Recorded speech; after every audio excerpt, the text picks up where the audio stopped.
Hello, beautiful listener. I have the perfect tale for you today. So sit back, relax, and if you enjoy this audiobook, please do like and subscribe to share this incredible story with others. Godfather Death by the Brothers Grimm. A poor man had 12 children and had to work day and night in order just to feed them.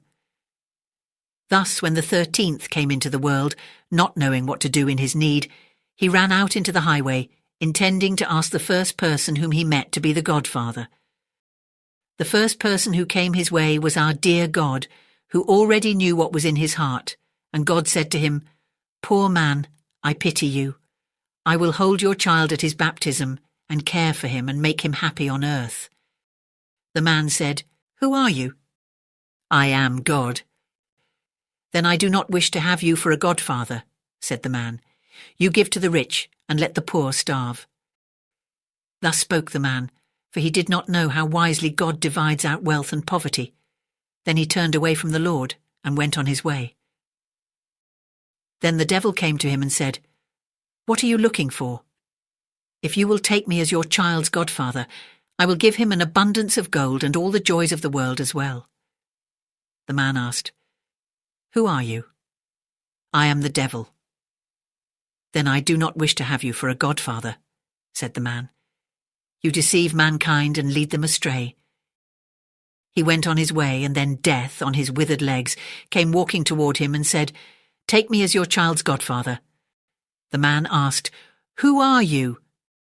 "I am Death, who makes everyone equal." Then the man said, "You are the right one. You take away the rich as well as the poor without distinction. You shall be my child's godfather." Death answered, "I will make your child rich and famous, for he who has me for a friend cannot fail." The man said, "Next Sunday is the baptism. Be there on time."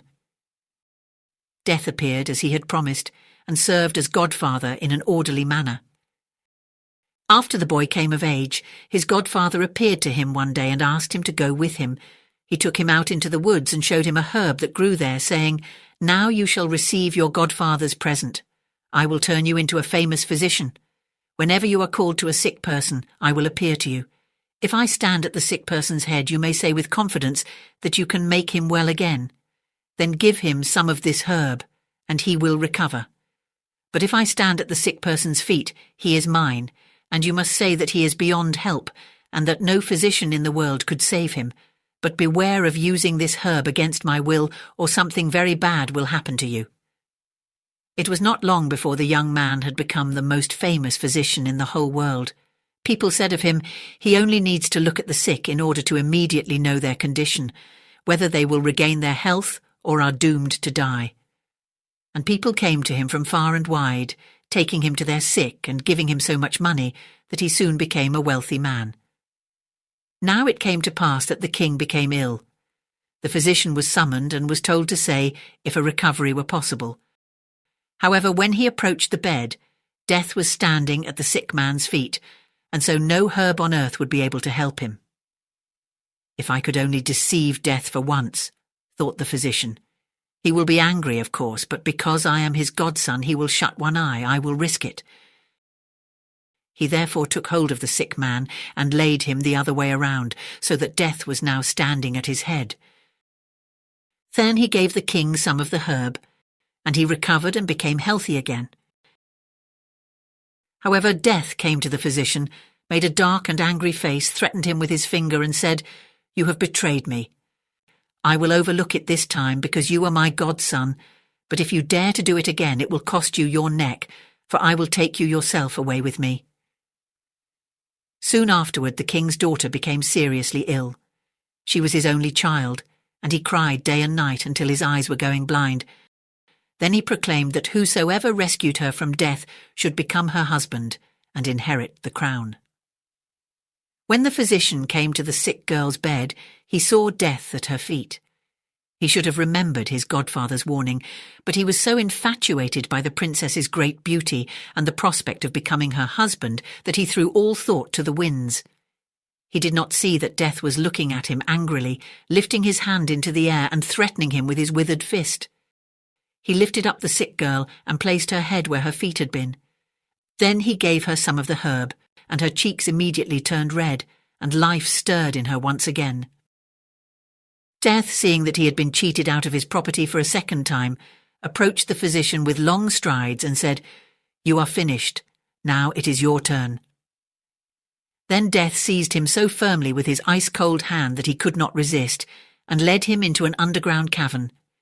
There the physician saw how thousands and thousands of candles were burning in endless rows, some large, others medium-sized, others small. Every instant some died out, and others were relit, so that the little flames seemed to be jumping about in constant change.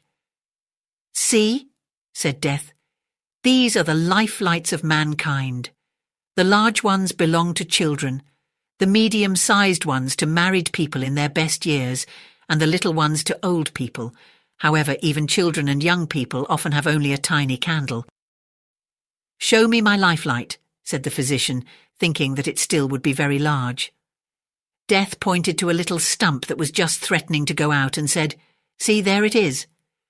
"Oh, dear Godfather," said the horrified physician, "light a new one for me. Do it as a favour to me so that I can enjoy my life and become king and the husband of the beautiful princess." "I cannot," answered Death. "One must go out before a new one is lighted. Then set the old one onto a new one that will go on burning after the old one is finished," begged the physician. Death pretended that he was going to fulfill this wish and took hold of a large new candle, but desiring revenge, he purposely made a mistake in relighting it, and the little piece fell down and went out. The physician immediately fell to the ground, and he too was now in the hands of Death. Thank you for listening. I hope you enjoyed the story, and if you did, please like, subscribe or comment to share this video with others. I hope you have sweet dreams, and don't forget to come back soon for another terrific tale.